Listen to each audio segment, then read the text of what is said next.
I-130 got approved, but the green card got refused. This is the statement that thousands of immigrants never anticipate hearing, because the majority of people assume once the I-130 O gets approved, the difficult part is finished. They believe the marriage petition went through, so the green card is simply a matter of waiting. But that misconception can turn into one of the most costly errors in an immigration case. In today's video, Timothy is going to explain precisely how somebody can succeed on the I-130 but still fail on the green card. And this is not merely a technical immigration matter. This is the type of error that can impact your employment authorization, your upcoming interview, your family objectives, your finances, your status, and occasionally even your ability to remain in the United States. Here is what the majority of applicants fail to understand. I-130. O approval only establishes the family relationship. It does not automatically signify USCIS has granted you permanent residence. The actual green card determination comes afterward, typically through the I-485 adjustment of status. And that is where concealed issues can surface. Overstay, unauthorized employment, previous visa errors, insufficient financial sponsorship, absent medical examination, criminal background, earlier misrepresentation, poor responses in the interview. Even one overlooked RFE or NOID can transform a promising case into a rejection. And now, with USCIS placing greater emphasis on adjustment of status and discretion, numerous applicants must be significantly more cautious because the question is no longer simply, is your relationship genuine? The actual question may become, are you truly eligible to obtain a green card at this moment? So in this video, Timothy will demonstrate 7 critical reasons why an approved I-130 can still conclude with a refused green card. Some of these reasons are apparent, but some are buried within your previous immigration history, your tax documents, your forms, your interview responses, and even paperwork you may have signed years ago without completely comprehending them. And make certain you stay until the conclusion, because reason number 6 is the one numerous people dismiss like a minor formality, but it can demolish the case if managed improperly. And reason number 7 is the one linked to the most recent USCIS direction that every pending green card applicant needs to comprehend. This video can assist you in knowing what to examine before USCIS examines it for you. It can assist you in avoiding misplaced confidence after I-130 approval. And most critically, it can assist you in understanding the distinction between positive news and ultimate victory. Because I-130 approval is positive news, but green card approval is the genuine victory. The first reason is the greatest misconception in family immigration. I-130. O approval does not equal green card approval. The I-130 is a petition. It is essentially the U.S. citizen or lawful permanent resident informing the government, this individual is my qualifying family member. In a marriage case, it communicates to USCIS, this is my spouse and the marriage is legitimate. In a parent, child, or sibling case, it establishes the family connection.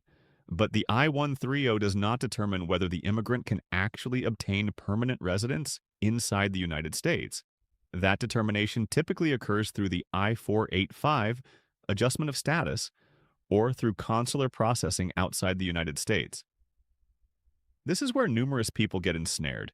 They receive an I-130 approval notification and assume, my green card is granted. No, that approval only signifies USCIS accepted the family petition. The government can still pose a completely separate question. Is this individual eligible to adjust status? And that second question is where numerous cases get refused. The relationship can be authentic, but the green card can still fail. The marriage can be genuine, but the I-485 can still be refused. The petitioner can be a U.S. citizen, but the beneficiary may still possess issues that obstruct approval. So the initial lesson is straightforward. I-130. O approval is positive news, but it is not the finish line. It is merely one checkpoint. And remain with Timothy because the following reason is where numerous applicants declare, but I entered lawfully, so I should be fine. And that is not invariably sufficient. The second reason is complications with entry status and eligibility for adjustment of status. To adjust status inside the United States, numerous applicants must demonstrate they were inspected and admitted or paroled into the country. In plain language, USCIS wants to determine how you entered the United States and whether the law permits you to complete the green card process from within the country. Some individuals entered with a visa and overstayed. Some entered without inspection. Some arrived through parole.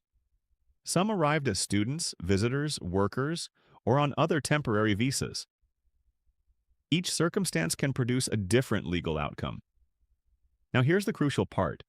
For some immediate relatives of U.S. citizens, certain complications like overstay may be excused during adjustment of status. But that does not signify every immigration violation is inconsequential. It does not signify every applicant is protected. It does not signify USCIS will disregard your complete immigration history. If you entered without inspection, if you possess a prior removal order, if you departed and re-entered unlawfully, if you activated certain unlawful presence bars, or if your case carries complicated history, your I-130 can still be approved while your green card pathway becomes considerably more difficult. This is why individuals become bewildered. They ask, how can they approve my I-130 and refuse my green card? The response is straightforward because those are two distinct legal questions. The I-130 asks, is the family relationship valid? The I-485 asks, can this individual legally obtain permanent residence right now from inside the United States? Those are not identical. A genuine marriage does not automatically eliminate every immigration complication. A U.S. citizen spouse does not automatically resolve every entry concern. An approved petition does not automatically remove every bar. And before you assume this only pertains to individuals with unlawful entry, wait until you hear reason number 3, because this one impacts people who entered lawfully as well. The third reason is unauthorized employment, status violations, and the concealed record people overlook. Many immigrants arrive in the United States on one visa, and subsequently their circumstances change. Perhaps they arrived as a student and discontinued attending school. Perhaps they arrived as a visitor and remained longer than permitted. Perhaps they worked without authorization because they needed to survive. Perhaps they drove rideshare, delivered food, performed cash jobs, assisted a family business, or utilized documents they should not have utilized. Years afterward, they marry a U.S. citizen or get sponsored by family and they believe the past has vanished. But USCIS may still raise questions. Now, this section requires careful explanation. Not every unauthorized employment issue generates the same outcome for every applicant. Some immediate relatives of U.S. citizens may possess protections under adjustment rules, but unauthorized employment can still become relevant in various ways. It can generate credibility concerns. It can surface in tax records. It can emerge in interview responses. It can contradict previous visa applications. It can provoke questions about whether the applicant was truthful previously. And in cases where the applicant is not an immediate relative of a U.S. citizen, unauthorized employment and failure to maintain lawful status can be considerably more severe.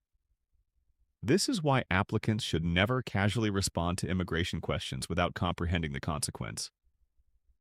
A straightforward sentence like, "Yes, I worked occasionally," can initiate a much larger discussion. A tax return can expose income that does not correspond with authorized employment. A prior application may state one thing, while the interview response states another. USCIS officers are not solely reviewing forms, they are reviewing consistency. They compare your narrative, your documents, your immigration history, your tax history, and occasionally your online or public information. And here is the retention point you must remember. USCIS does not always refuse because of the employment itself. Sometimes the larger problem is the falsehood, the inconsistency, or the absent explanation. That brings us to reason number 4, and this is one of the most perilous reasons because it can follow an individual for years. The fourth reason is fraud, misrepresentation, fabricated documents, or conflicting information. This is where an approved I-130 can become worthless if the immigrant possesses a serious admissibility problem. Fraud does not solely mean a sham marriage. Fraud can mean deceiving on a visa application. It can mean concealing a previous marriage. It can mean utilizing fabricated employment documents. It can mean asserting false information to secure a visa. It can mean submitting a fabricated asylum narrative. It can mean providing one response to the embassy years ago and a contradictory response to USCIS today. It can mean signing a form without realizing that the information within the form was false. This is particularly dangerous because many immigrants do not even recognize what was submitted under their name. Some people employ consultants, notarios, acquaintances, or unlicensed preparers. They were instructed just sign here. They trusted somebody who fabricated a story, checked boxes, or inserted details that were not accurate. Years afterward, during a green card case, that previous file can resurface. The applicant may declare, "I was not aware," but USCIS may still examine the signature, the responses, and the record. In immigration, consistency is paramount. If your previous visa application indicates you were single, but your current case indicates you were married at that period, that is a problem. If your asylum application recounted one story, but your green card interview recounts something entirely different, that is a problem. If you stated you never worked, but tax records display years of income, that is a problem. Sometimes these problems can be clarified. Sometimes waivers may be obtainable, but disregarding them is the worst approach, and listen attentively to the statement. A genuine marriage can withstand a marriage fraud allegation, but it may not automatically withstand a separate misrepresentation problem from the past. That is why individuals with approved I-130s can still encounter denial at the I-485 stage.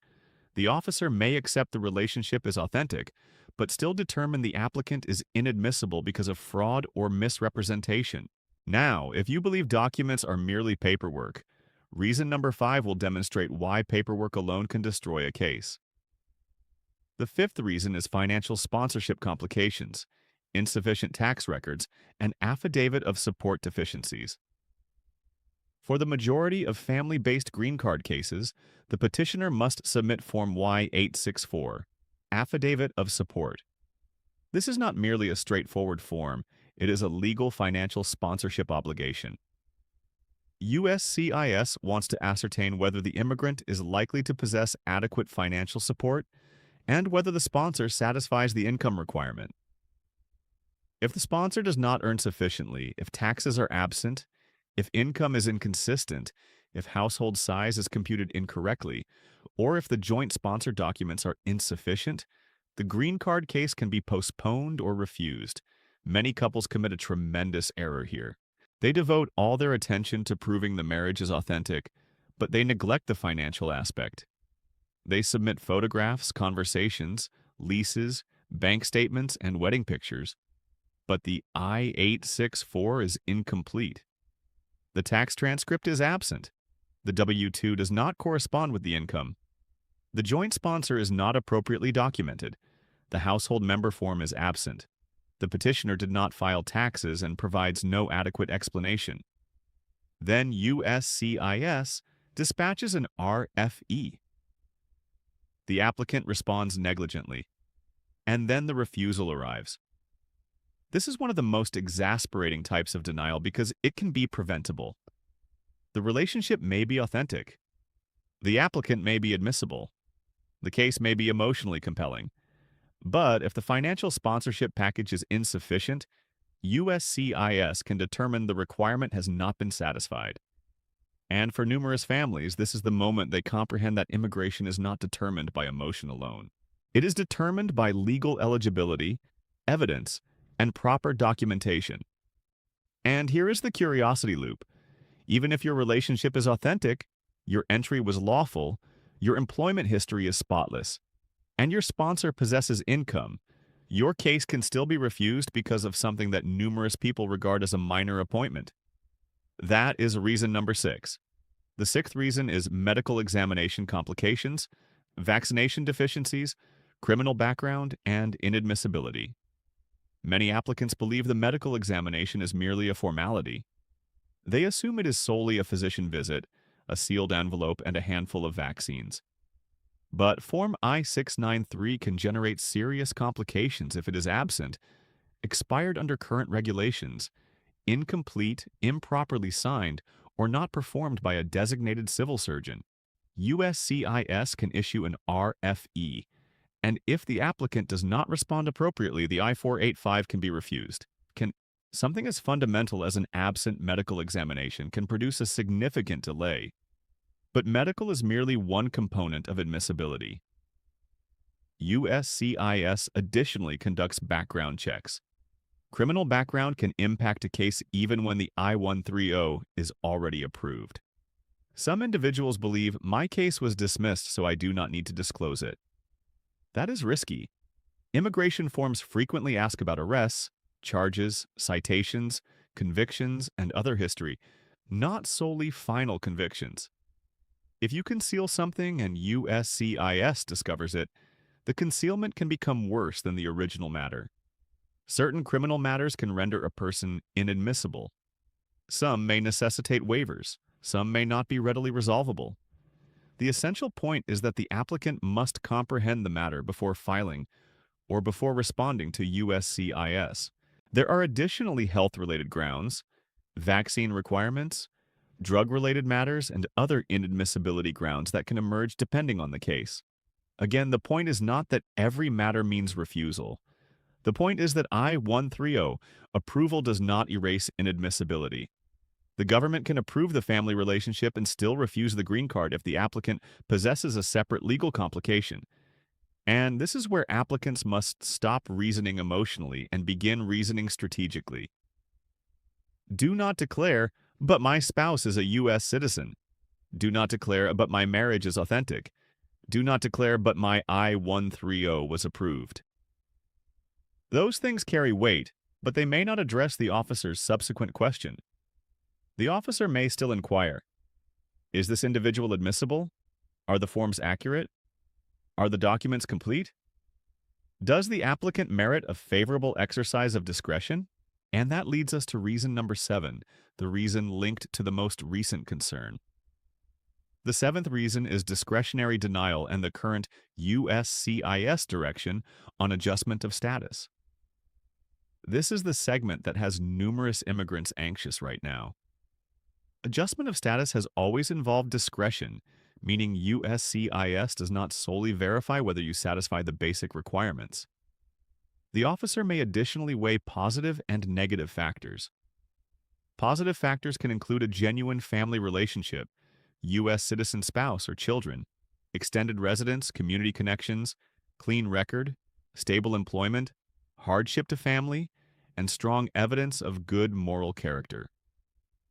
Negative factors can include immigration violations, unauthorized employment, prior fraud, criminal background, weak credibility, removal history, or anything that causes the officer to question whether the individual should receive the benefit.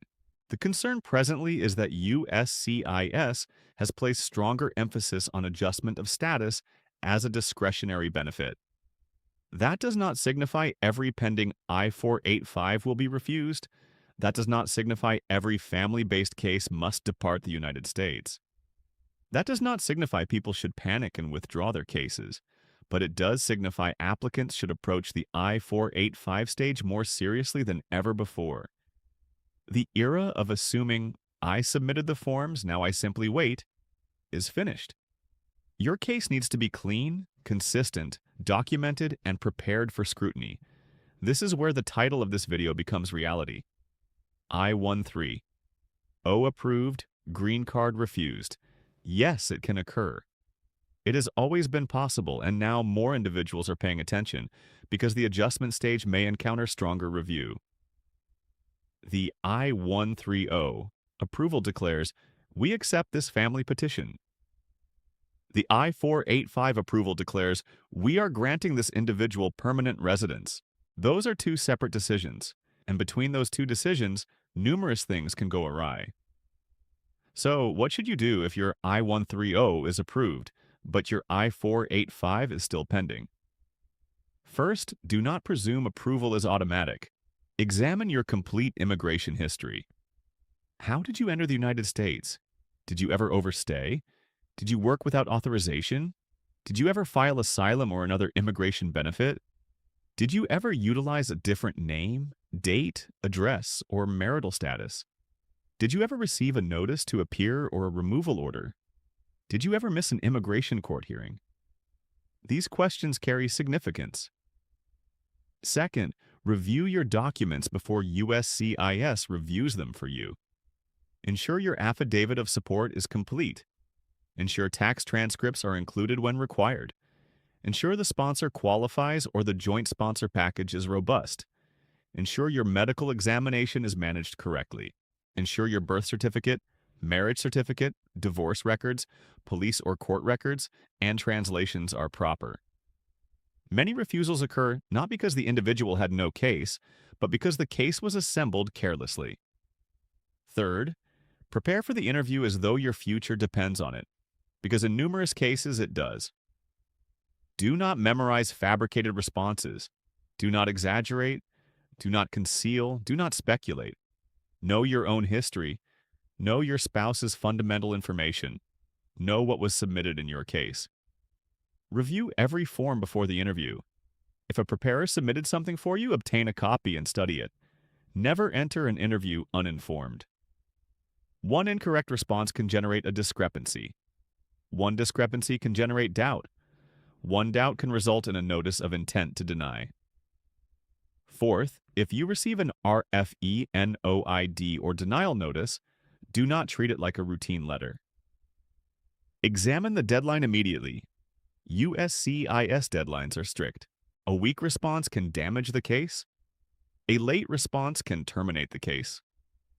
A response with random documents and no explanation may not resolve the problem.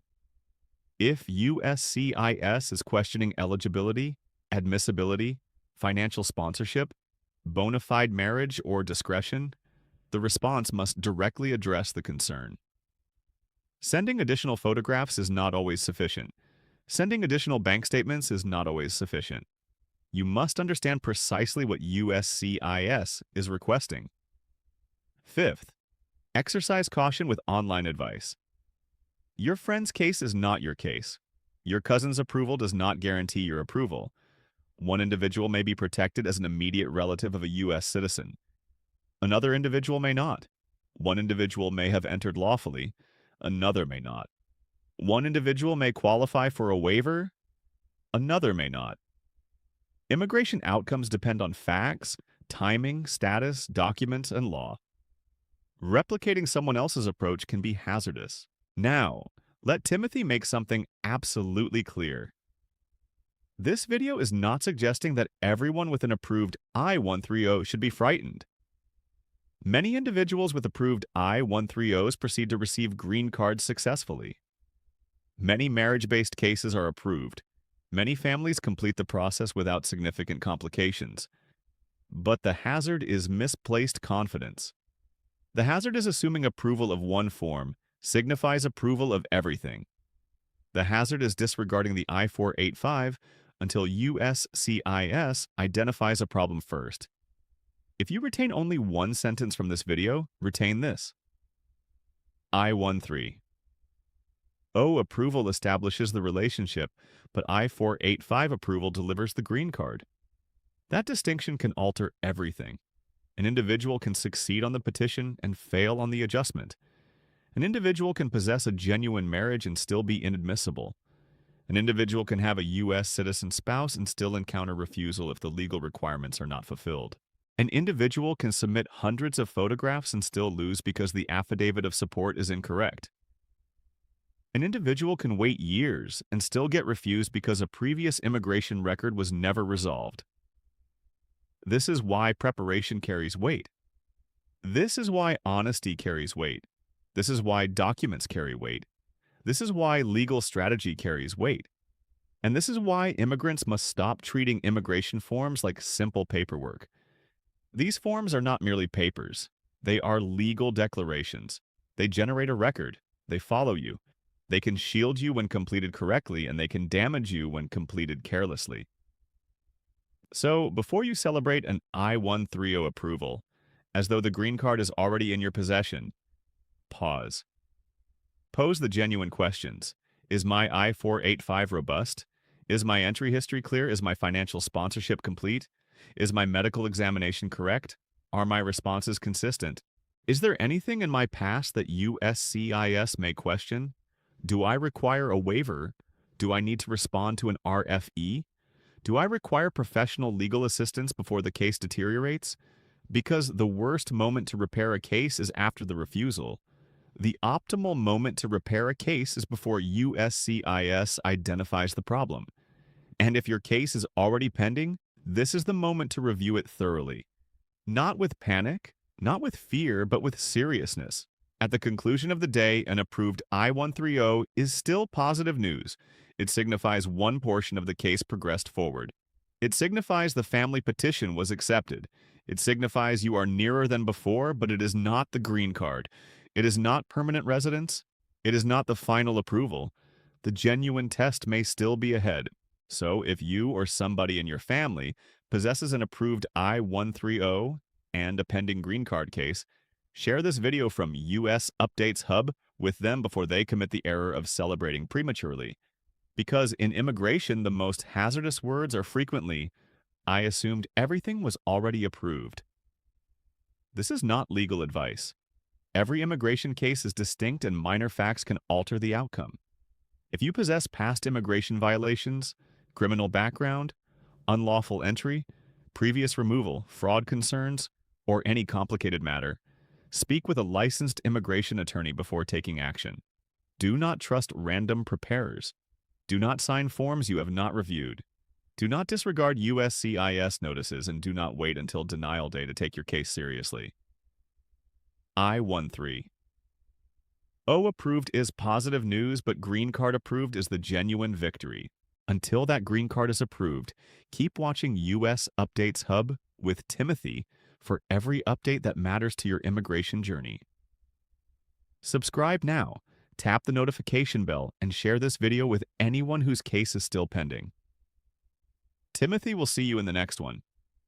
This video is produced exclusively for educational and informational purposes by US Updates Hub, hosted by Timothy.